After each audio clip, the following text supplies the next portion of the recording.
জাতীয় সংসদ নির্বাচন স্থগিত চেয়ে হাইকোর্টে রিট দায়ের করা হয়েছে। আজ সুপ্রিম কোর্টের আইনজীবী মোহাম্মদ মাহমুদুল হাসান জনস্বার্থে সংশ্লিষ্ট শাখায় এই আবেদনটি করেন।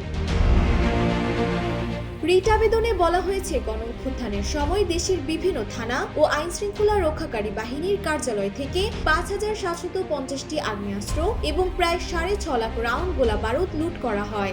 সরকার পুরস্কার ঘোষণা করেও এখন পর্যন্ত এর একটি উল্লেখযোগ্য অংশ উদ্ধার করতে পারেনি। এই বিপুল পরিমাণ অবৈধ অস্ত্র জননিরাপত্তার জন্য চরম হুমকি হয়ে দাঁড়িয়েছে। ২০২৪ সালের গণঅভ্যুত্থানের সময় লুণ্ঠিত বিপুল পরিমাণ অস্ত্র ও গোলা বারুদ উদ্ধার না হওয়া পর্যন্ত আসন্ন ত্রয়োদশ জাতীয় সংসদ নির্বাচন স্থগিত চেয়ে হাইকোর্টে রিট দায়ের করেছে।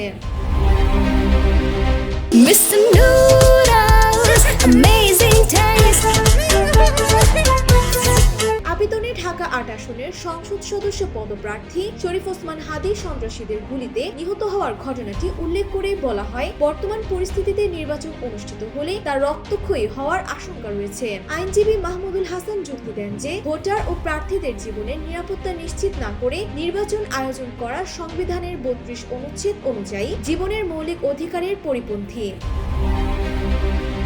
সম্প্রতি নির্বাচন কমিশনার আবুল ফজল মোহাম্মদ সানাউল্লাহ নির্বাচনের আগে অবৈধ অস্ত্র উদ্ধারের গুরুত্ব নিয়ে উদ্বেগ প্রকাশ করেছিলেন। রিটে দাবি করা হয়েছে, লুণ্ঠিত অস্ত্র উদ্ধার ও নিরাপদ পরিবেশ নিশ্চিত না হওয়া পর্যন্ত নির্বাচনের কার্যক্রম স্থগিত রাখা হোক। ডেস্ক রিপোর্ট, জয় জয় দিন।